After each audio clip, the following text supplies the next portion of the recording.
Boss Kevin. Hola guys, selalu LS tu helmet saja. Lepas tu jaket. Lepas tu kasut dah habis jual. Lepas tu apa? Glove. Lepas tu apa? Bag. Jom.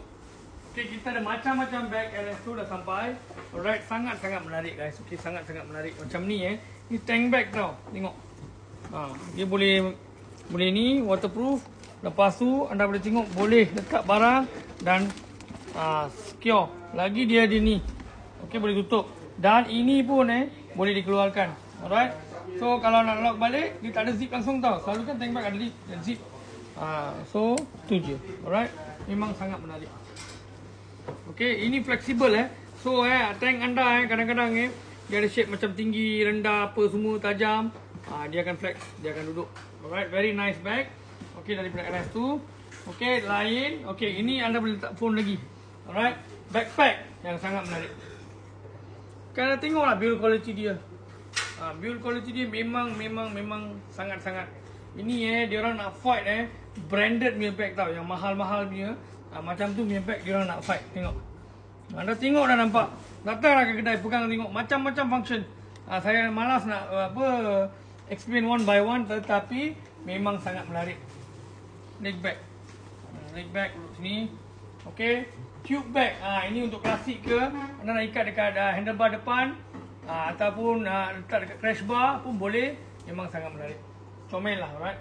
Okey, sini ada lagi satu. Ini pun kecil. Okey.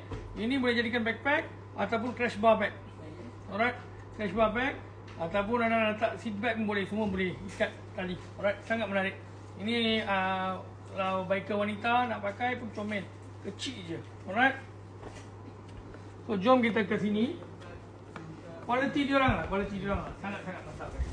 Macam ni, ini yang hard case bag. Sangat menarik. Bila anda pakai dia akan duduk tau, dia akan duduk nicely. Dan boleh dikembangkan untuk muat satu helmet. Very nice. Okay, very nice, very nice. Harga boleh dengar lagi. LS tu punya harga tak macam harga barang lain. Alright, bag besar untuk backpack. Okay, pouch bag ada. Ada lagi leg bag lagi dekat sini. Ini adalah sling bag. Okay, sling bag hard case.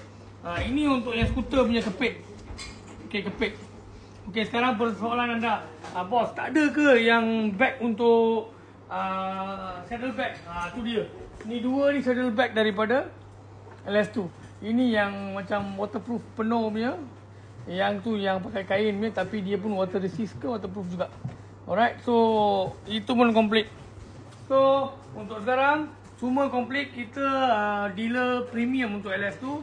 Alright, so semua kita kena ada.